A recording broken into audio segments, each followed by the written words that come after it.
Hello friends, today we have a new topic, potential energy of a dipole.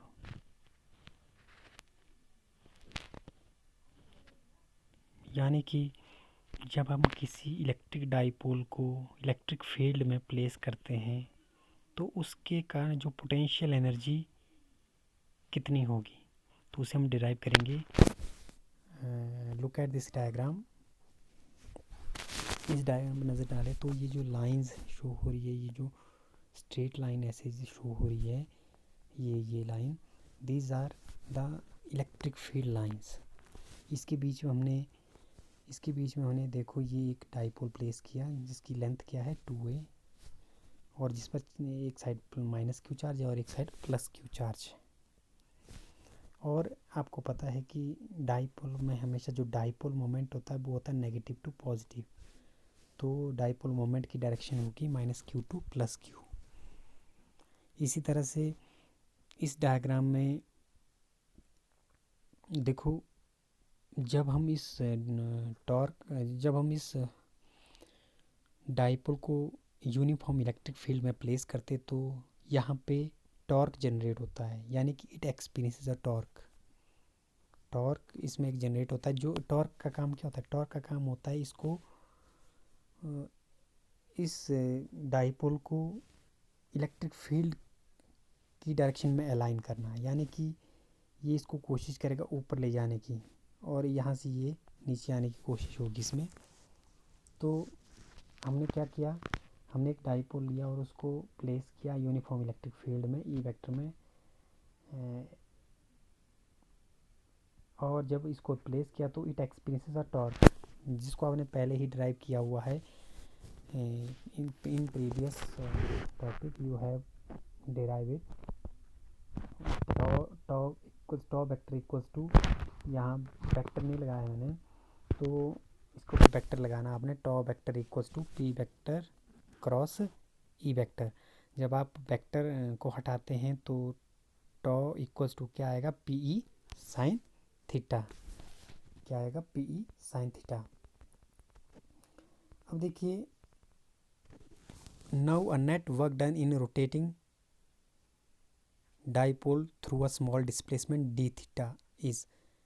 कहने का मतलब है, अब मान लो हमने एक छोटा सा वर्क किया कि डाइपोल को एक रोटेट किया हमने हल्का सा, यानी कि कितने डिस्प्लेसमेंट की? D theta. एंगुलर डिस्प्लेसमेंट कितनी की उसने?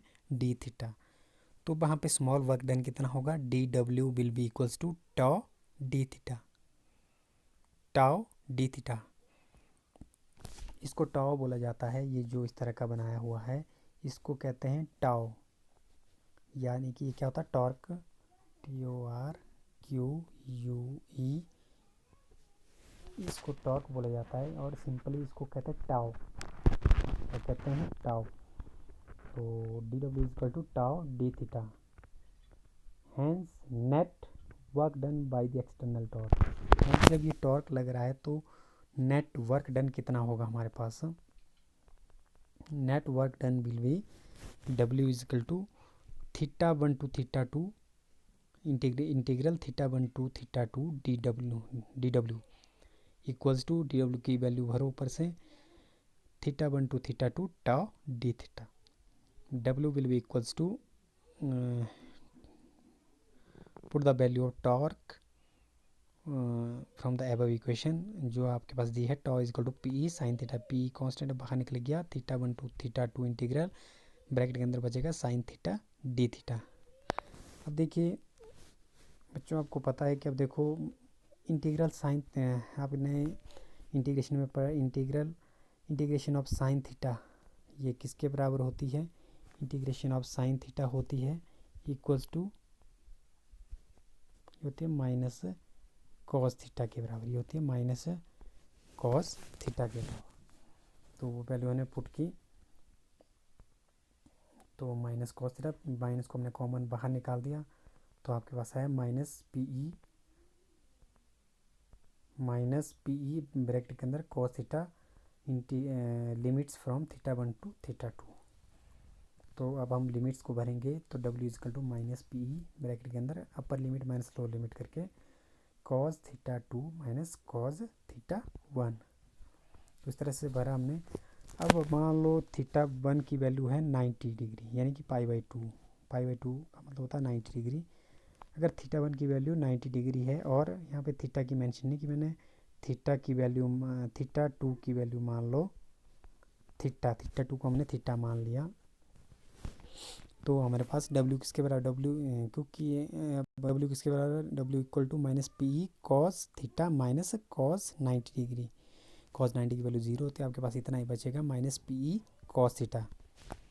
तो आगे हम जब इसको क्रॉस प्रोडक्ट में लेते तो यहाँ माइनस नहीं लिखा है तो इक्वल टू आएगा minus P vector dot E vector, minus P vector dot E vector. ये जो वर्क डन हमने निकाला, ये वर्क डन स्टोर हो जाएगा as a potential energy of the system, यानी कि सिस्टम के अंदर कितनी पोटेंशियल एनर्जी होगी। This work done is stored as a potential energy of the system. So U किसके बराबर आपके पास आएगा, ये देखो P vector minus P vector dot E vector आएगा, यहाँ पे लिखना माइनस लिखना साथ में, U is equal to minus P vector dot E vector. तो यू इक्वल्स टू आया minus P E cos theta, u is equal to minus p cos theta. This is the expression for potential energy of a dipole when it is placed in an uniform electric field. So students, I hope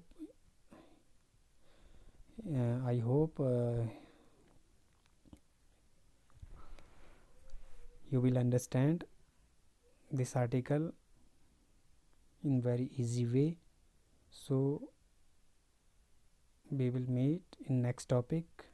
Thanks and have a good day.